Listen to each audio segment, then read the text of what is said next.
Assalamualaikum warahmatullahi wabarakatuh.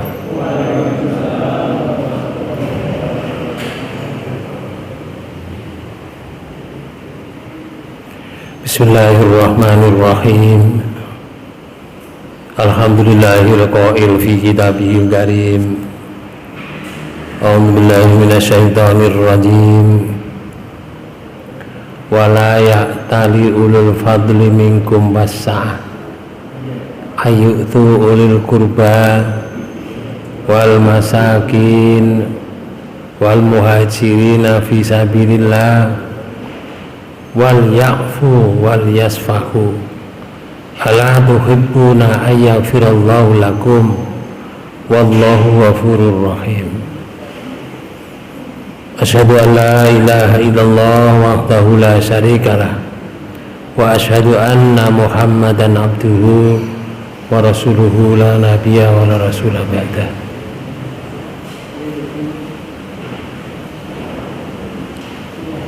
Allahumma sholli wa sallim wa barik ala Muhammadin wa ala alihi wa ashabihi wa azwajihi wa dzurriyyatihi wa man tabi'ahum bi ihsan ila yaumiddin, amma ba'du. Fa ya ayyuhal hadirun wal hadirat usikum wa nafsi bitaqwallah faqad fazal muttaqun. Para bapak dan ibu saudara sekalian, marilah kajian kita ini kita awali dengan bacaan basmalah. Bismillahirrahmanirrahim. Kajian kita di surat An-Nur belum selesai. Surat An-Nur itu semuanya 64 ayat. Sekarang masih di ayat 22. Di ayat 22 ini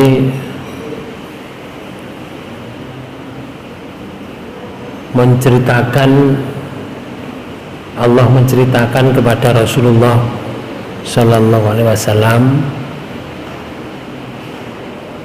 sekaligus yang dialami oleh Rasulullah ketika munculnya fitnah penuduhan terhadap istrinya, yaitu dituduh berzina. Ayat ini berkenaan dengan Abu Bakar As-Siddiq karena merasa jengkel begitu, yang selama ini memberikan bantuan kepada orang yang dibantu, namun pada kenyataannya mereka adalah sumber fitnah yang membawa goncangnya keluarga Rasulullah dan keluarga Abu Bakar. Ayat itu menyatakan wala ya'tali ulul fadli minkum wassa'ah, dan janganlah orang-orang yang mempunyai kelebihan dan kelabangan di antara kamu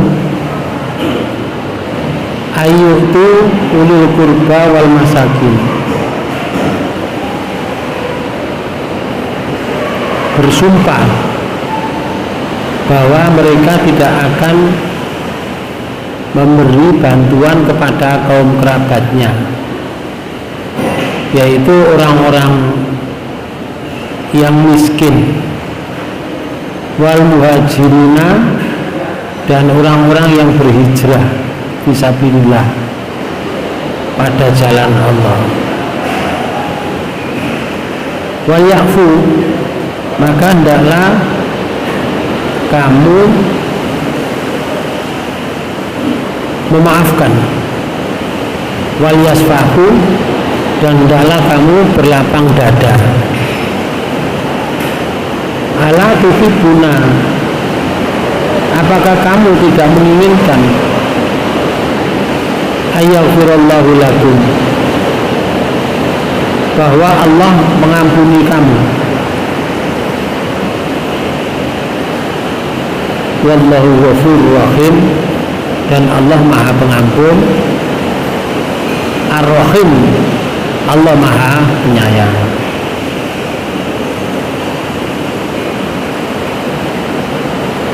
Para bapak dan ibu saudara sekalian, ayat ini menegur kepada Abu Bakar As-Siddiq,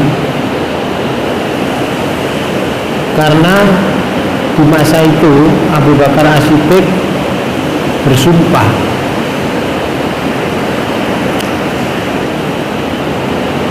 bahwa beliau tidak akan memberikan bantuan lagi kepada kerabat dekatnya yang selama ini telah dibantu kehidupannya, baik sandang dan pangan. Namun pada kenyataannya mereka membuat keluarga Abu Bakar kecewa karena fitnah yang dihembuskan oleh mereka. Kalau menurut tafsirnya Ibnu Katsir itu menyatakan walayah tali, dan janganlah kamu bersumpah.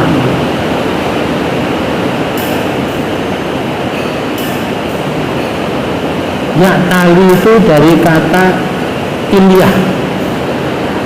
Ilyah itu artinya al-hif, al-hif, khulf, artinya jangan bersumpah.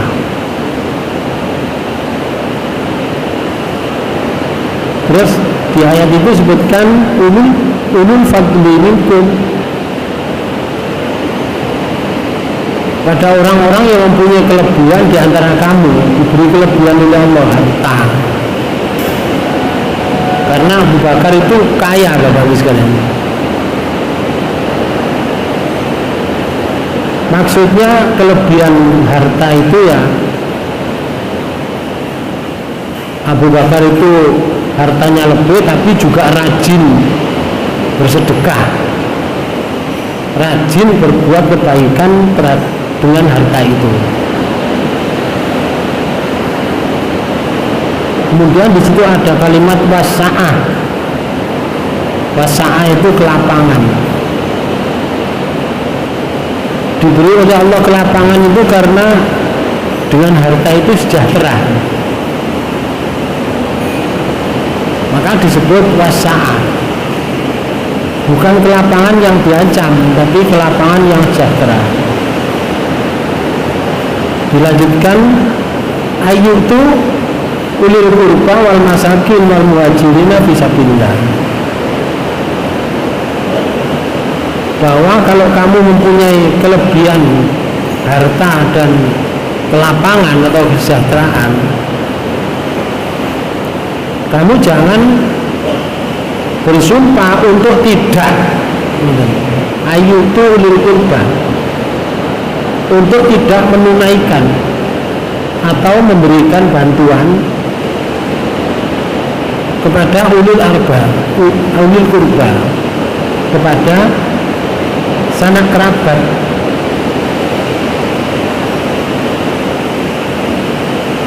Bersumpah tetapi untuk keburukan, nggak boleh. Bersumpah saja untuk kebaikan, itu kalau nada sumpahnya itu nadar, itu tidak boleh. Karena orang yang nadar dengan sumpah itu dikatakan oleh Rasulullah, orang itu medit, pelit. Misalnya ya, wallah, demi Allah, saya nanti kalau anak saya lulus ujian di kedokteran, fakultas kedokteran ini, maka saya akan melakukan umroh. Dalam umroh saya akan melakukan tawaf dalam satu hari 5 kali, misalkan begitu. Nggak boleh, Pak. Itu medit namanya. Artinya begini, kalau misalkan putranya di fakultas kedokteran itu tidak lulus, jadi melaksanakan umroh enggak? Ayo, betul lulus kira-kira melaksanakan umroh enggak? Enggak akan melaksanakan. Nanti kalau lulus saya berumroh lagi. Begitu itu namanya medit. Jadi dia berbuat baik menunggu sebuah kebaikan. Nggak boleh orang berbuat baik itu kapan saja. Bahkan di dalam ayat itu disebutkan fastabiqul khairat. Adalah kamu fastabiqul, royoan, berpacu untuk berbuat kebaikan. Ini di sini tidak boleh. Makanya Abu Bakar ketika mengatakan demi Allah, saya tidak akan memberi, kalimat demi Allah, tapi untuk mencegah perbuatan baik, tidak boleh. Sejengkel apapun ya, siapapun dan sejengkel apapun yang dihadapi, tetap berbuat baik kepada Allah, karena semua itu ada nilainya masing-masing. Maksud ayat itu cara buku itu disebutkan gini, di tafsirnya Ibnu Katsir membuat catatan, janganlah kalian bersumpah bahwa kalian tidak akan bersilaturahim kepada kaum kerabat kalian, yaitu orang-orang yang miskin, orang-orang yang muhajir. Artinya tidak akan lagi memberikan bantuan kepada mereka. Jangan. Ayat ini juga mengandung anjuran yang sangat untuk berbelas kasihan dan lemah lembut terhadap kaum kerabat dalam rangka bersilaturahim. Bersilaturahim artinya memberikan bantuan kepada mereka. Dianjurkan tetap, bukan berarti kalau kesalahan mereka sudah dibuka oleh Allah kemudian kita lalu berbuat buruk terhadapnya. Tidak boleh.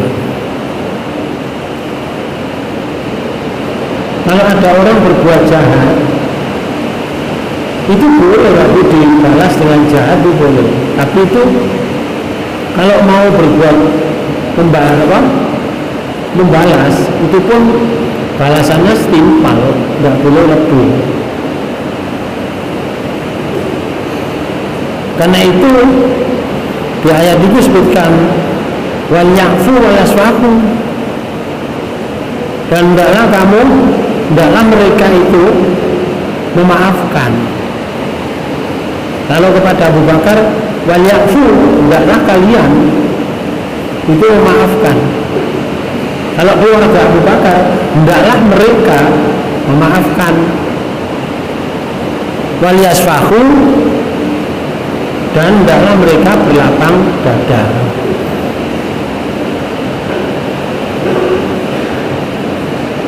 Memaafkan dan berlapang dada itu kepada apa? Kepada keburukan yang menyakitkan di bulan-bulan yang lalu. Karena di bulan-bulan yang lalu sebelum turun ayat ini sangat menyakitkan karena tuduhan kepada keluarga itu.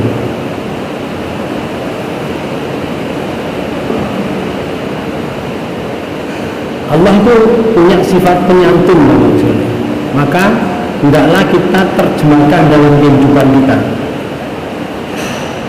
Hendaklah kamu juga penyantun. Artinya kelembutanmu terhadap makhluk yang lain itu wujudkan gitu.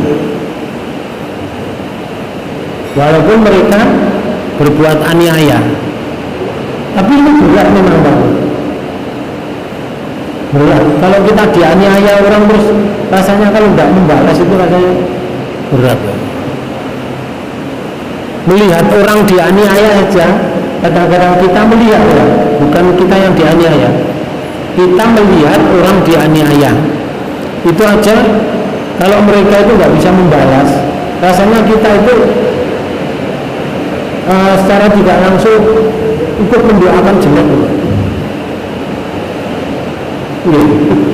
Terasa enggak? Misalnya kok mendoakan jelek, walaupun kita ini enggak dianiaya, enggak termasuk dianiaya.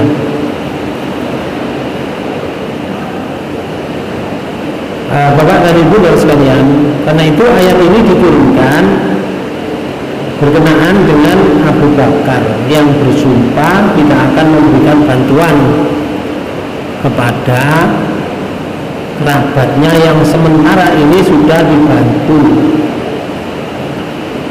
baik sandang maupun pangan dari segi material, yaitu kepada ponakannya sendiri namanya Mistah. Mistah itu anaknya dulure Abu Bakar. Napa jenenge? Ponakan.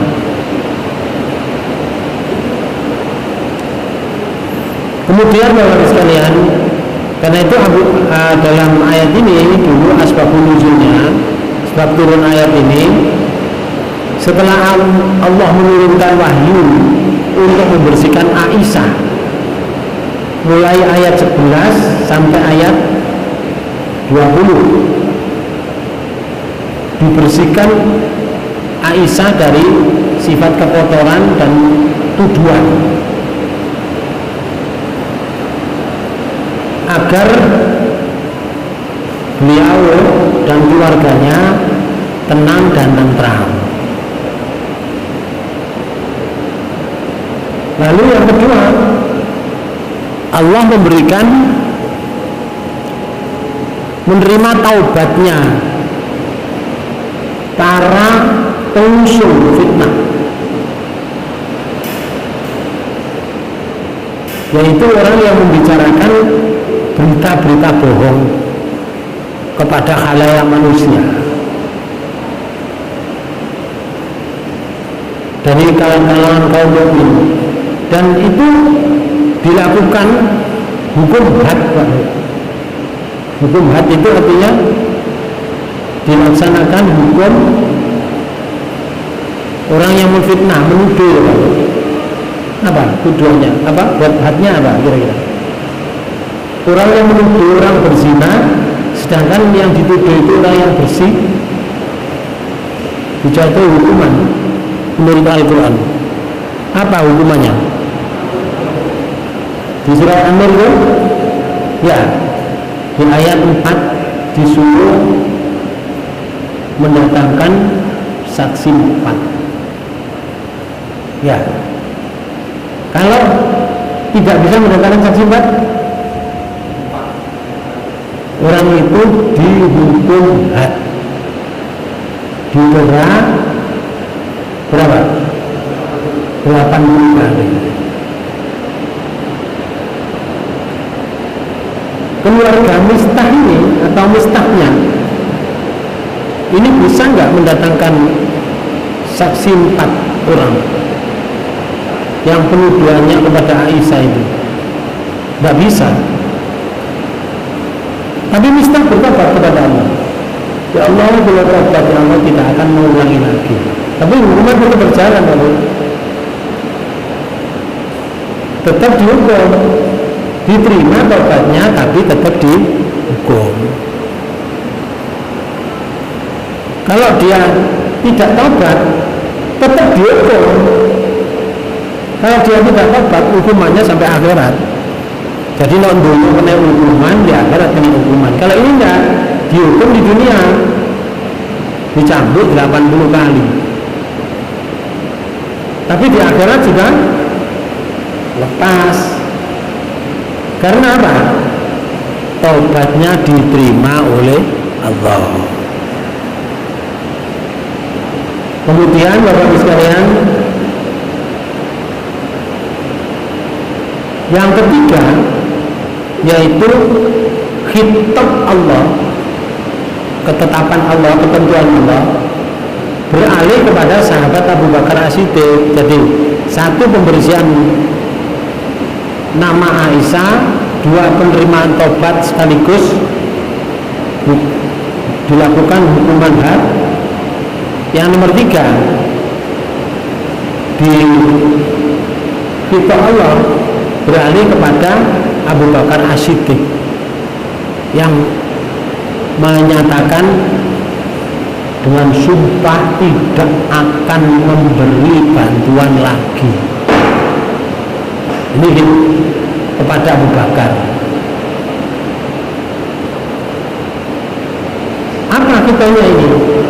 Yaitu memerintahkan kepada Abu Bakar agar belas kasihan kepada kerabatnya lagi, yaitu Mistah ibnu Asasa, Mistah anake Pak Asasa.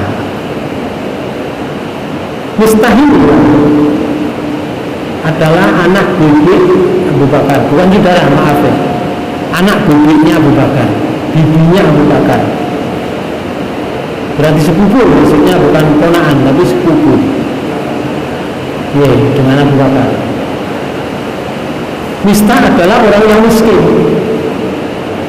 Mistah itu tidak mempunyai harta, tapi ikut berhijrah, ikut melaksanakan perintah Allah, meninggalkan rumahnya. Walaupun miskin punya rumah di Mekah, ditinggalkan, sak keluarga berangkat ke Madinah. Walaupun bondolnya itu dibandani oleh Abu Bakar, orang yang tidak berharta. Kecuali apa yang ia terima dari uluran bantuan sahabat Abu Bakar. Jadi gak duwe harta, kecuali duwe harta kalau mendapat bantuan dari Abu Bakar. Mistah ini salah seorang dari Muhajirin. Mereka sebagai keluarga itu juga berjihad di jalan Allah.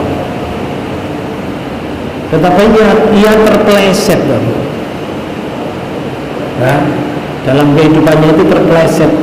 Akhirnya melakukan sebuah kesalahan, kemudian Allah menerima taubatnya. Ya karena pergaulan, karena ngomong. Omongan itu bahaya. Karena yang kira-kira omongan itu tidak bermanfaat, tidak usah diomong. Kalau tidak bermanfaat, kan ada hadis Rasulullah mengatakan min husnil islamil mar'i, sebaik-baik Islamnya seseorang itu tarkuhu ma la ya'nihi. Orang itu mampu meninggalkan sesuatu yang tidak berguna. Bila ngomong kira-kira tidak berguna, dia mampu meninggalkan, tidak dilanjutkan. Yaitu Islamnya baik orang itu.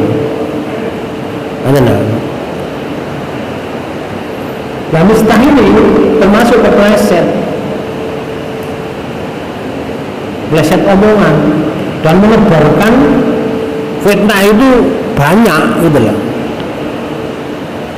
Tetapi karena ketika ayat ini diturunkan, tahu kalau ayat itu mengenai pada dirinya, akhirnya Mistah taubat kepada Allah, diterima taubatnya, tetapi tetap melaksanakan hukuman dari keplesetnya itu. Lalu Allah menawarkan di akhir ayat itu, ala tuhibbuna ayyaghfirallahu lakum. Apakah kalian tidak ingin bahwa Allah mengampuni kalian? Sampai akhir ayat. Allah gak senang Allah mengampuni kamu. Karena apa? Setiap perbuatan itu Pak Bu, mereka berbuat baik mendapat balasan baik, mereka berbuat buruk juga mendapat balasan buruk, sesuai dengan jenis perbuatannya. Di ayat yang lain itu disebutkan di surat 2 ayat 272, laisa alaika hudahum walakinnallaha yahdi man yasha wa ma tunfiqu min khairin fali anfusikum wa ma tunfiquna illa bidha'a wajhillah wa ma tunfiqu min khairin yuwaffa ilaikum wa antum la tudlamun. Sampai kesimpulan kelihatan menjadikan mereka mendapat petunjuk. Nah, di sini pelajaran yang diberikan oleh Allah kepada Rasulullah. Karena ini ada kasus tentang sedekah, tentang infak. Kasus sedekah ini rupanya Rasulullah memberikan seruan kepada sahabat, kalau kamu sedekah jangan diberikan kepada orang lain kecuali berikan ila ahli dinikum, kepada orang yang seagama dengan kamu. Lalu turun ayat ini kan? Karena itu Allah menyatakan, bukanlah kewajibanmu mereka mendapatkan hidayah atau petunjuk. Lalu akan tetapi Allah yang memberi petunjuk, memberi tahu siapa yang dikerjai. Nah, karena itu kalau sedekah berarti Allah ini tulisannya dan apa saja harta yang baik yang menetapkan di jalan Allah, maka pahalanya itu untuk kamu sendiri. Nah, kalau kamu sedekah sesuatu dulu, karena pahala sedekah itu untuk dirimu dan untuk orang lain. Benar? Saya ingin misalkan kita sedekah kepada orang, lalu kita ingin, wah betul dah aku sedekah namanya wong iku. Lah apa aku biyen kok kei wong iku kok gak liyane wong iku. Nyatanya setelah saya beri sedekah, dia menjelek-jelekan keluarga saya. Ini pula sing disedekahi Pak Bu. Lek sing disedekahi jawab. Akhirnya jawab ini. Ini namanya jawaban pukul ya, artinya jawaban orang tidak bersyukur. Tapi bisa saja orang yang disedekahi itu menjawab. Nah, apa kan sedekah nang aku gak njaluk awakmu? Bisa enggak terjadi? Bisa. Kalau tambah kecelik, nah aku loh gak njaluk sedekah. Awakmu sedekah nang aku, ya tak terima. Aku gak njaluk awakmu, tambah kecelik kamu. Karena itu bersedekahlah ojo belok. Kalau nggak melihat, kalau sudah disedekahkan, ya sudah lepas sudah. Jangan diingat lagi. Jangan dengan pujian aku sedekah, jangan bilang nanti. Ya wis diatur hilang, barang hilang sudah. Bisa nggak terjadi misalnya saya nyekolahkan anak, misalkan orang tetangga gak duwe bapak misalkan, atau gak duwe ibu, sana hari ini bendang-bendung tak sekolah no, saya biayai sampai tingkat SMA SLTA. Setelah tingkat SLTA lulus, Dia punya ijazah, terus melamar pekerjaan, diterima di suatu pekerjaan, dia dapat gajian. Lalu dia tidak pernah silaturahim ke saya. Dia juga tidak ingat kalau yang menyekolahkan sampai dia bisa bekerja itu karena saya sekolahkan. Bisa terjadi nggak seperti itu? Bisa. Nah, itu orang, katanya orang itu beda-beda, Pak. Ono sing sangat bersyukur, aku biar nggak pada sekolah nawang iki, aku gak bisa nyambut gawe kayak gini. Iku ono sing uteke bersih.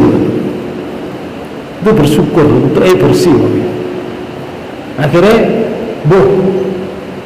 rong tahun pisan, setahun pisan teko, menggawa gedang rong cengkeh misalkan. Nek rong cengkeh tok dalam 2 tahun misalkan. Itu untuk bersih, masih ingat akan kebaikan orang itu. Tapi yang sedekah ndak jaga Bu.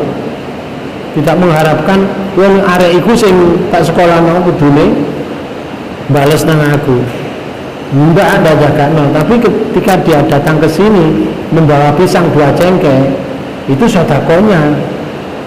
Perkara arek iku iso urip terus sampai iso ngingoni keluargae, anake, sampai cucune, maka secara tidak langsung Bapak Ibu sekalian, wong sing nyekolahno iku ngekei panganan mulai dari dia bekerja sampai ngekei panganan, sampai ngekei sandang, ngekei sembarang dari kerjanya itu sampai anaknya, sampai cucunya.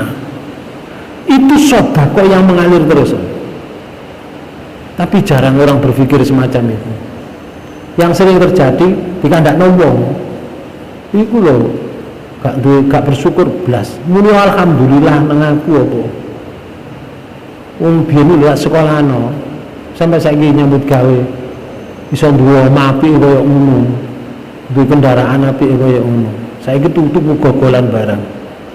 Yo gak bersyukur belas nang aku. Nah, ini bilang Bu amalnya. Eman itu. Karena itu dituturi oleh Allah. Kalau kamu sedekah, hasilnya itu untuk dirimu sendiri. Sedekah nang bojo itu padha lho Pak nilainya.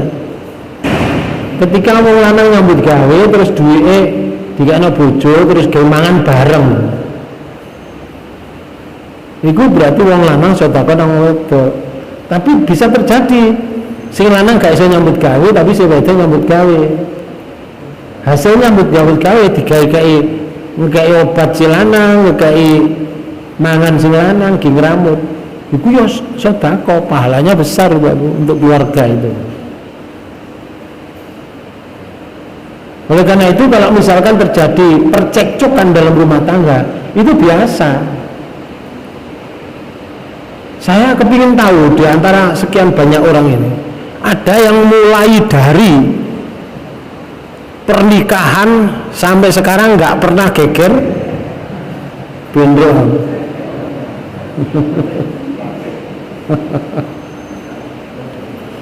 Nggak ada yang tidak geger Pak Bu. Geger enggak. Wong lanang ambek wong wedok lho mesti gak padha Pak Bu, gak cocok. Gak cocok, digatuk-gatukne gak cocok. Sisi itu lanang itu wedok. Uteke ya gak padha. Padha-padha pikirane, bentuk uteke sama, cara berpikir beda. Kekuatannya tidak sama juga. Karena tidak sama. Iso bareng, mlaku bareng. Wapi nih wong. Tapi niki mboten cocok sakjane. Noke gak cocok niki. Lah kok iso jalan nyocok-nyocokno niku. Betul sa? Niku nyocok-nyocokno niku Pak Bu. Makanya sampai bertahan sampai 40 tahun. Iku sakjane nyocok-nyocokno. Iku lek gak kawar ngono, bisa jek oleh 2 wulan 16 wis anu pegatan. Ono sing metel ngoten. 5 tahun langsung pegatan.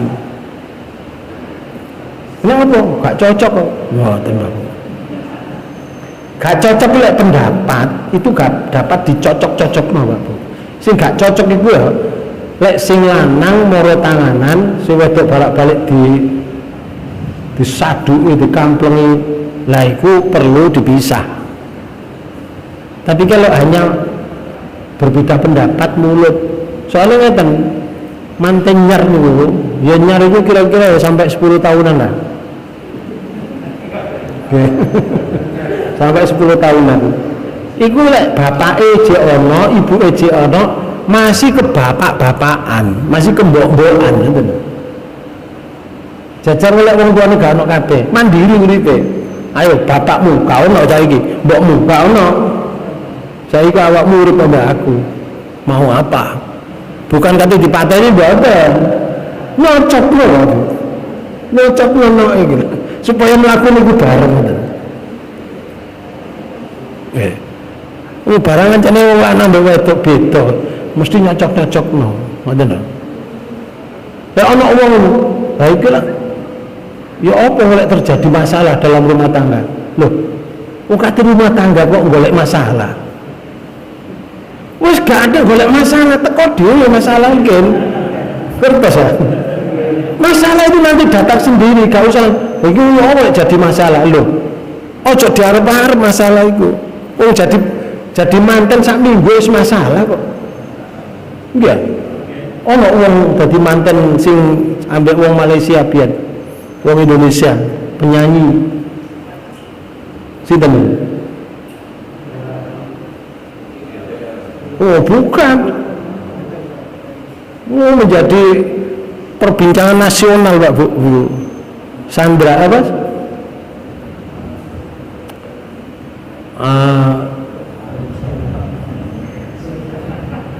Lali kula sampean. Tapi nek kene kaya kudu metu tapi gak iso metu kok. Kaya kudu metu kok otek niki. Tapi gak iso metu. Orangnya jadi mantunya Perdana Menteri Malaysia waktu ini. Nggih, sinten? Sandra ta sapa niku jenenge? Hah? Manuhara, Masya Allah. Manuhara. Kurangnya apa Manuhara? Oke. Kurangnya apa? Berapa bulan dia jadi mantunya? Apa? Manuhara itu menurut orang-orang ya, menurut orang-orang cantik. Manuhara itu. Menurut saya ya cantik, waduh. Artinya begini, dia wanita yang dipelihara wajahnya, dipelihara bodinya, ya mesti tertarik orang. Apa namanya? Wong duwe-duwe, wong duwe jabatan. Tapi Manuhara begitu perkenalan jadi mantu, disandra oleh suaminya, disekap dalam rumah, tidak boleh keluar, tidak boleh hubungan dengan orang tuanya, tidak boleh hubungan dengan saudara-saudaranya.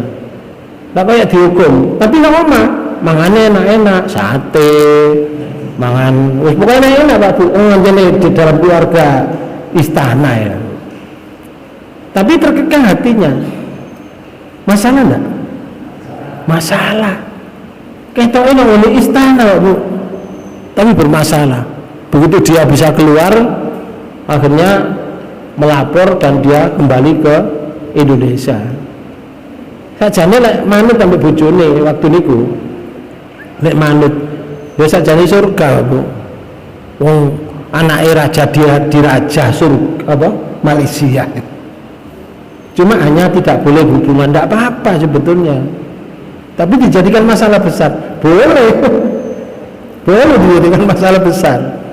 Karena menurut hatinya nggak cocok.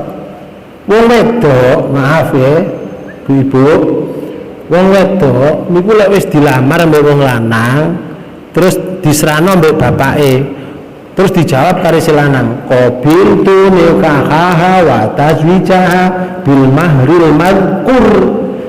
Kalau sudah saya terima nikahnya bapak, menerima saya menikahkan saya dengan anaknya bapak namanya ini dengan mas kawin sekian kenceng,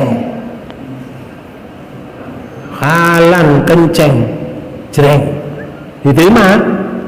Ya sudah, berarti wong wedok wajib taat nang wong lanang. Sampai Rasulullah mengatakan ini, andaikan ada orang boleh menyembah orang, perempuan saya perintahkan menyembah suaminya. Tapi gak oleh kan banyak orang menyembah orang. Sampai seperti itu. Kisah pada zaman Rasulullah Pak Bu. Seorang ibunya sakit diparani karo keluargae, diparani karo tetanggae, kongon mulai sakno ibune sakit. Semayane apa?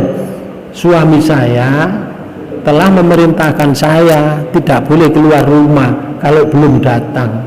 Mohon maaf ya, sampaikan pada ibu saya, mohon maaf.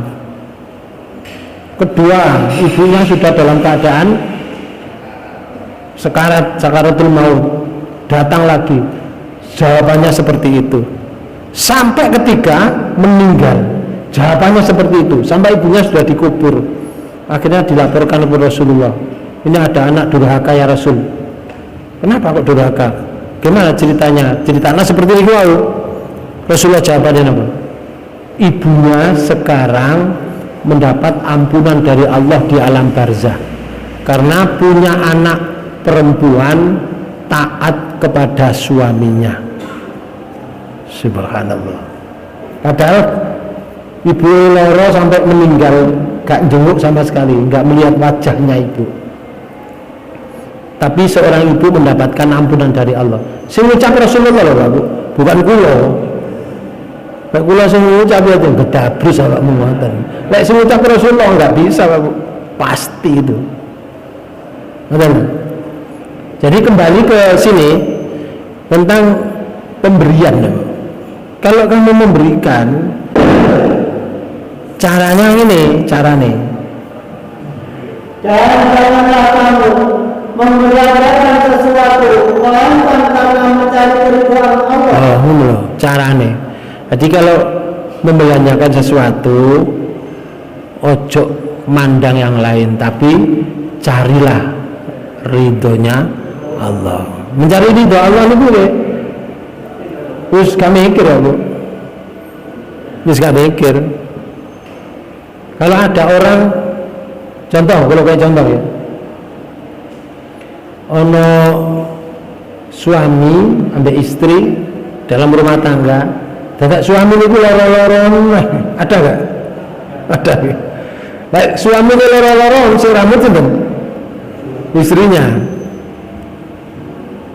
Kalau dirambut dengan baik, gizinya baik, suaminya waras. Tapi ketika waras, dia lupa dengan sakit itu atas bantuan istrinya. Nggak kira ngomong kasar dengan istrinya. Kalau ngomong kasar menusuk hatinya istrinya, sing enak istri ngomong apa?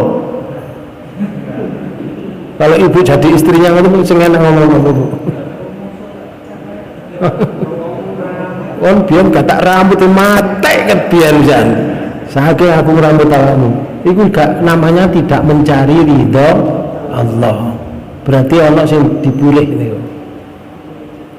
Kalau orang mencari ridha Allah, ya Mas, sampai ngomong ya ngomong, tapi ojo menusuk perasaan saya, nggak enak ini.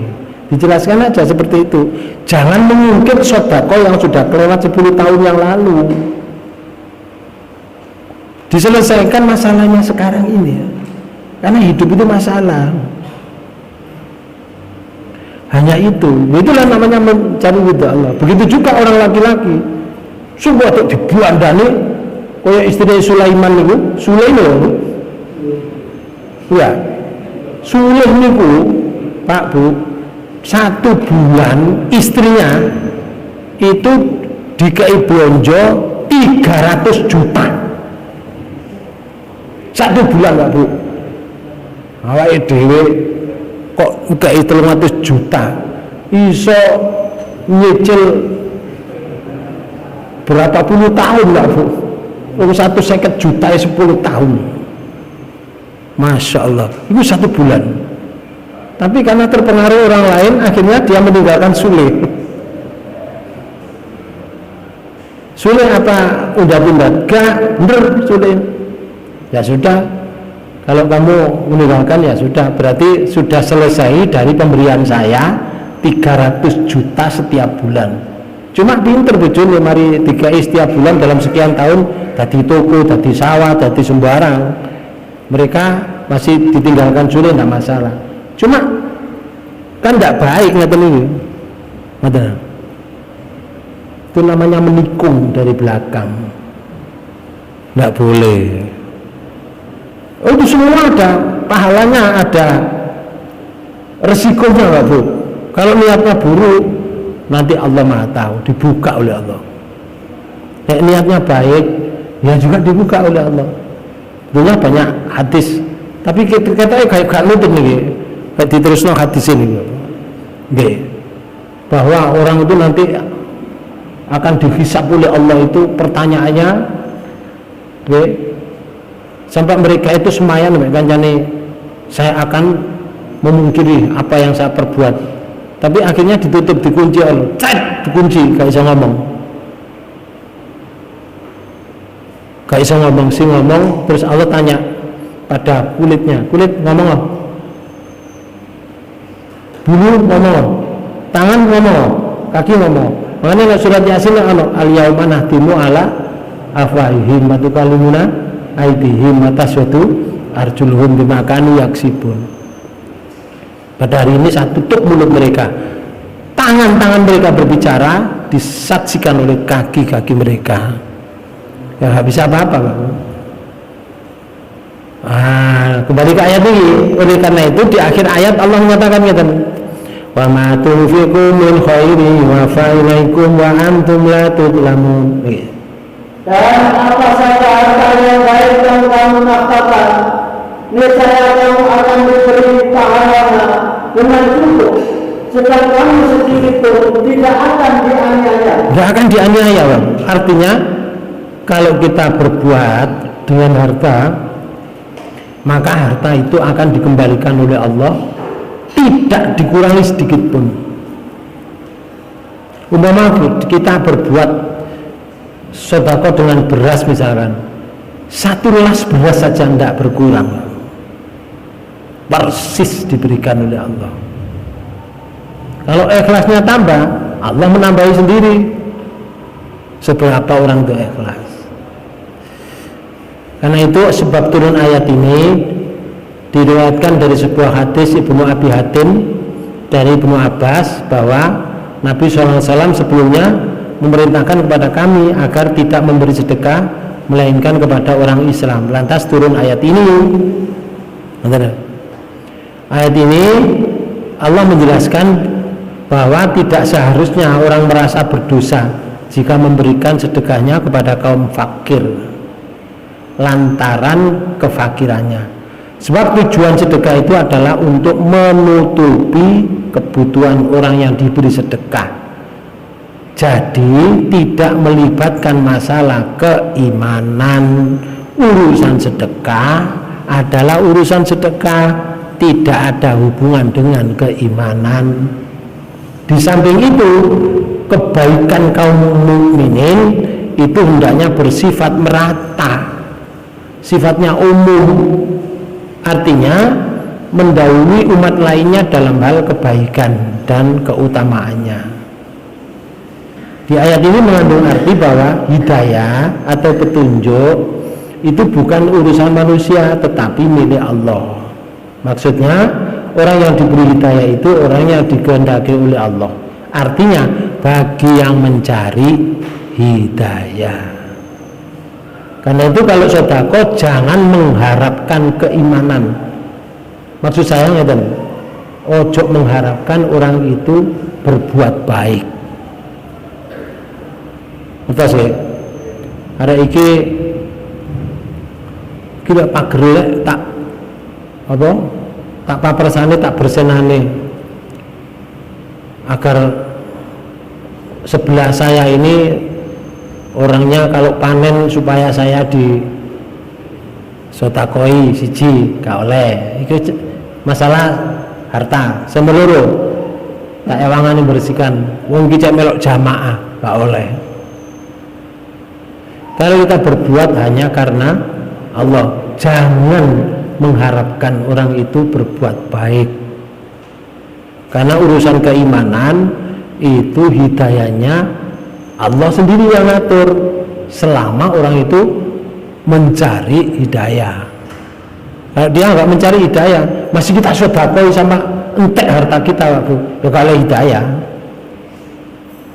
Gak boleh memberikan ruku atau mukena kepada orang, tak kayak ane mukena wong ki cek sregep salat tahajud, gak oleh. Nek kayak mukena ya sampean kayak mukena. Perkara mukena iku digawe kemul-kemul nang gerdu ya urusane wonge. Urusane wonge. Tapi kita sudah sedekah mukena, sudah ada catatannya. Jangan ini, lamu tak kayak mukena gak digawe. Digawe kemul-kemul tok. Pemane digawe sarung, tak kayak sarung, gak digawe sarungan, gak gawe masjid. Digawe cangkruk anu gerdu. Ayo tambah. Aku kayak percuma, boten, ndak percuma Pak Bu. Apa yang telah kita berikan itu diganti oleh Allah persis. Sampai nggak takut? Ada yang tanya. Bapak Ibu sekalian, hidayah ini macam-macam. Ono namanya hidayah akal. Cuma ngeten, akal belum bisa dijadikan dasar keputusan yang benar karena akal sok nakal, dan keputusannya kadang-kadang masih dipengaruhi oleh sesuatu sehingga pertimbangannya bisa melenceng. Akal loh. Misalnya sedekah menurut akal menghabiskan harta, namun menurut Al-Quran bicara lain, Bu. Caranya akal, ya entek lebar balik sedekah. Caranya akal. Tapi Quran beda berbicara sedekah. Misalnya di surat 2 ayat 261. Masalul ladzina yunfikuna amwalahum fisabilillah kamathali habbah ambatat sab'a sanabila fi kulli sumbulatin mi'atu habbah wallahu yudha'ifu liman yasha wallahu wasi'un alim. Mbak, diperhatikan. Perumpamaan nafkah yang dikeluarkan oleh orang-orang yang menafkahkan hartanya di jalan Allah adalah serupa dengan sebutir benih yang menumbuhkan 7 butir. Nah, siji dadi 7, terus pada tiap-tiap bulan 100 biji. 100 terus Allah melipat gandakan gandaran bagi siapa yang dikehendakinya, dan Allah meluas karunia-Nya lagi Maha mengetahui. Kurnia Allah itu luas. Allah Maha Kaya. Dikekno kabeh gak bakal melarat Allah. Karena perbendaharaan dunia itu Allah. Mesti gak dunia Allah. Bapak-Ibu sekalian, coba ini ayatnya. Siji dadi 7. 7 100 Guru dilipat gandakan. Siji dadi 1.400. Lek gawe sabilillah ngeten iki. Iki sabilillah. Kegiatannya itu kegiatan sabilillah. Sak mangkok dadi 700 mangkok dilipat gandakan menjadi 1.400 mangkok. Ya karek ngitungane pirang mangkok. Ngoten. Ngertos? Menurut akal teh. Nih, akal mengakui bahwa yang memberi rezeki Allah. Ditakoni wong, siapa yang memberi rezeki? Allah. Siapa sing kuasa? Mesti jawabannya Allah. Namun tidak akan tenang akal jika belum membuat benda lain sebagai perantara menyampaikan rezeki. Betul? Kate panen mesti gawe hajatan mbancai Mbok Sri napa? Dewi Sri. Dewi niku Tuhan, Sri niku padi. Tuhan padi dinamakan Tuhan Dewi Sri. Acara itu apa? Mesti kalimat ingin kate panen enggak, Bu? Mesti mengharapkan mulai tak bancai harapannya panennya berlimpah, harapannya akal. Padahal lek panen 1 hektar ya wis ukurane sak ngono, kok berlimpah diapakno ya gak iso. Nah, ketika dia berbuat semacam ini sudah sebuah pelencengan. Ketika pelencengan hubungannya dengan Allah, tapi berkenaan dengan rizki. Makanya disindir oleh Allah di surat 39 ayat 3. Sindirannya ngeten. Ala lillahi dinul khalisu walladzina takhadhu min dunihi awliya'a ma na'buduhum illa liyuqarribuna ilallahi zulfa. Niki. Ingatlah, hanya kepunyaan Allah, agama yang bersih dari syirik. Agama yang bersih dari syirik, kepunyaan Allah, agama Allah, ya agama Islam. Artinya orang Islam itu kalau sudah saya mengatakan saya Islam harus bersih dari syirik. Yang jadi pertanyaan, apakah ada orang Islam berbuat syirik? Oh, banyak kan? Makanya jawabannya ini kan. Dan orang-orang yang mengambil pelindung selain Allah. Nah, ini sing golek pelindung selain Allah, kalau niku wau kepada Dewi Sri, Dewi wedok Sri Pari. Tuhan itu mesti digambarkan wedok. Gak ono Dewi Sroh, gak ono. Mesti Dewi Sri. Nggih. Pokoke sing meden-medeni ngono ku digambarno wedok kabeh. Maaf, gambaran wedok. Wis kebiyen niku ke zaman Nabi Adam. Jadi bukan berarti wong wedok diwedeni mboten. Ono mau wedi ngono mesti digambarno wedok. Sundel. Nggih. Sundel wedok. Bolong. Mulai berkenaan dengan ketuhanan mesti dewa, dewi. Dan masih banyak, Bapak. Jadi ini wong muni ngeten, sing mencari pelindung selain Allah. Kami tidak menyembah mereka, melainkan supaya mereka mendekatkan kami kepada Allah dengan sedekat-dekatnya. Ini lah, Bu. Jadi menganggap bahwa sesuatu yang diyakini, yang di upokoroi ini, Bu, dibancai istilahnya, itu berharap yang dibancai itu ada mengantarkan dirinya kepada Allah dengan sedekat-dekatnya. Jadi perantaraan itu. Makanya tetap sing diwaca maca ayat kursi ndonga Rabbana atina fid dunya hasanah, tapi njaluk nang Dewi Sri. Kan ku alik niku. Enten model ngoten niku. Lho kata maneh. Oke, berarti di masyarakat itu akeh ketok iya. Oke. Ini disindir oleh Allah dalam kehidupan seperti ini. Ada lagi namanya hidayah irsyad, hidayah taufik. Hidayah irsyad itu kan kecerdasan, hidayah taufik keseimbangan. Abu Thalib, Pak Bu, Abu Thalib itu ndak cerdas, tapi pintar. Abu Thalib itu bersama dengan Rasulullah, tapi gak gelem muni. Gak gelem muni asyhadu alla ilaha illallah wa asyhadu anna Muhammad Rasulullah. Gak gelem muni ngaten.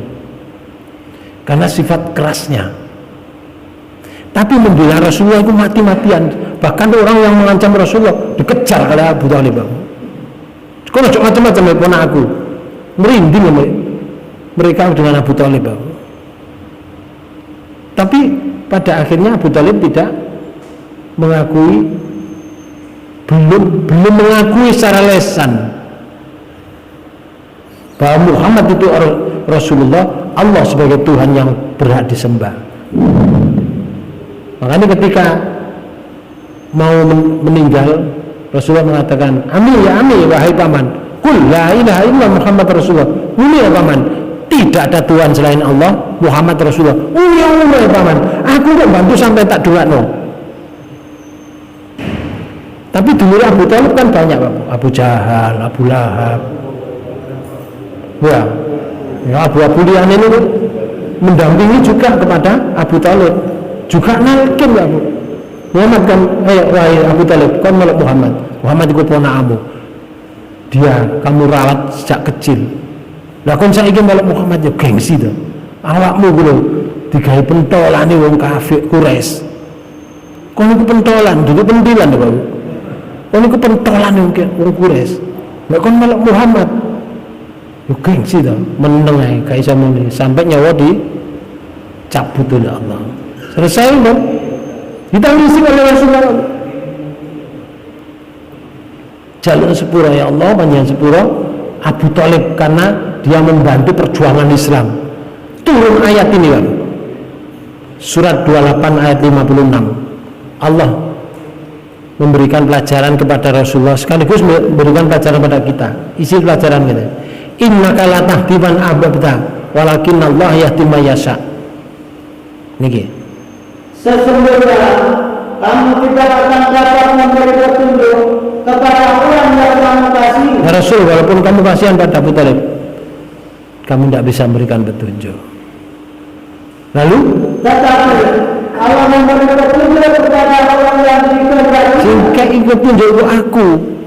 Saya tak kehendaki petunjuk. Siapa? Orang yang mau berangkat mendapat petunjuk. Ya aku cinta kei. Makanya Abu Thalib gak dapat hidayah irsyad. Ono mana sih jenenge taufik? Taufik niku ngeten, lek irsyad iki barang wis ana tetapi dia tidak diambil. Rasulullah sudah ada, ndak ngambil. Tapi lek taufik niku mboten. Barangnya gurung ono, Pak Bu. Dia mencari supaya ketemu barang itu. Panjenengan ini namanya mencari hidayah taufik ini. Barangnya gurung ono, bentuknya apa? Guru-guru. Cuma aku akan mencari hidayah. Barangkali aku kok mendengarkan sebuah pengajian, ada sesuatu yang bisa masuk kepada saya bisa menjadi orang yang baik karena penjelasan itu. Nah, itu namanya hidayah taufik. Dasarnya memiliki surat 29 di ayat 69. Itu Allah menyatakan, walladzina jahadu fina lanahdiyannahum subulana wa innallaha lama'al muhsinin. Dan orang-orang yang berniat untuk mencari keridhaan kami, benar-benar akan kami tunjukkan kepada mereka cara-cara kami. Oh, ini gila. Siapa yang mencari petunjuk kami, sungguh-sungguh mencari petunjuk kami, tak duduno dalanku. Mana? Lah orang yang mencari petunjuk itu dinilai kayak Allah ngeten. Dan sesungguhnya Allah benar-benar beserta orang-orang yang berbuat baik. Itu berbuat baik, Pak Bu. Makanya Allah beserta. Karena itu hidayah taufik itu harus kita cari. Yang terakhir ada namanya hidayah agama. Hidayah agama niku inilah hidayah yang bisa memberikan jawaban pertimbangan akal. Misalnya menurut tabiat bangun malam berat nggak? Berat menurut akal. Menurut akal, jika bangun malam itu karena besok mau lembur, mau kerja yang lain. Tetapi bangun sepertiga akhir malam tidak akan menjadi berat jika agama memutuskan. Maka keputusan tabiat, keputusan akal dan keputusan akal itu akan menjadi gugur karena orang itu mendapat hidayah din, hidayah agama. Muga-muga kalau panjang seterusnya masuk dapat hidayah agama. Amin. Demikian Bapak Ibu sekalian yang bisa saya sampaikan. Mudah-mudahan pertemuan ini dibarengi hidayah Allah Subhanahu wa taala. Ini satu ayat. Insyaallah pertemuan yang akan datang kita berbicara di ayat yang lain. Kita tutup dengan bacaan hamdalah. Alhamdulillahirabbil alamin. Subhanakallahumma bihamdika asyhadu an la ilaha illa anta astaghfiruka wa atubu ilaik. Kurang lebihnya mohon maaf. Wassalamualaikum warahmatullahi wabarakatuh.